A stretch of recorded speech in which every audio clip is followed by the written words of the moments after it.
go to edit at this point, you have some audio marked and you have your clips favorited. I'm going to come up here and actually just turn my favorited content on, and I marked like the first 30 or so clips of this golf outing.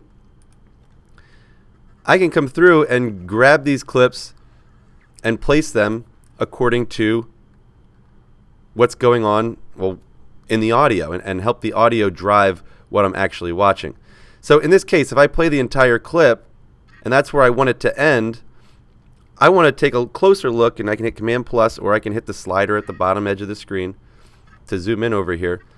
But what I want to do is have either the action, the connection, the hitting of the ball to fall right on a beat marker.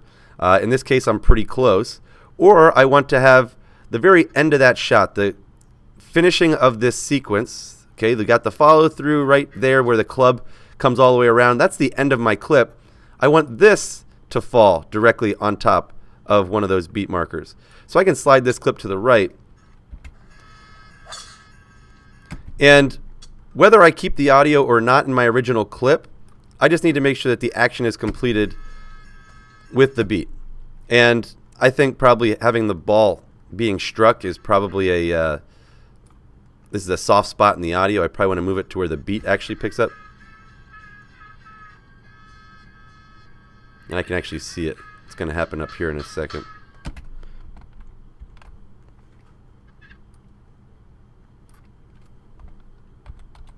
Where the audio changes. So there's my slam, and if I bring the audio back up, I can probably use the connection of my... So that golf club hits at the same time as the beat marker. That's a much harder edit, a much more impactful edit. All right, if that's the shot I chose to use at that point of the audio, great. In the case of a golf match, it doesn't really matter the order. We're not watching whole numbers, and we're just highlighting the shots and the people involved. So the order is not quite as important as it would be the quarters of a basketball game and the flow of the offense, defense in a football game that has a very structured sequence.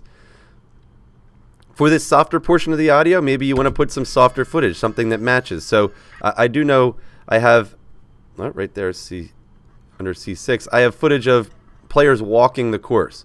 Maybe this is where I can show it's clearly golf. We're clearly walking on a golf course, and I can introduce my topic by using this footage earlier in the video. Something that's obviously slower.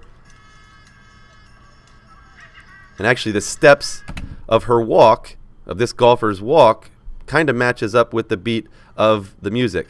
And I can see that because I can hear her bags jingle. And if that audio spike there, and one at the end here starts to fall in line with the waveform below it for the music, whether I turn this audio on or off, it's going to sync up. So I'm going to play that back one more time and see if it's pretty close. Left foot, right foot, left foot, right foot. Matches up with the music. Try it one more time. Right foot, left foot. There you go. So it kind of just feels like it's moving with the beat of the music. And that's what I'm after, is that the action seems to follow the heartbeat of the music, and the edits start and end or transition between clips on those edits as well. So these points can be trimmed, and I could just cut back this clip a little bit so that way it falls on this beat marker. So the next clip of someone walking the course could fall in here immediately after it. And then when the golf gets going and we slam, matches up with that actual clip. So it's a little bit longer than I wanted to show, but with the clips filtered and your beat marks laid down, you can make for a very quick, timely edit of your content.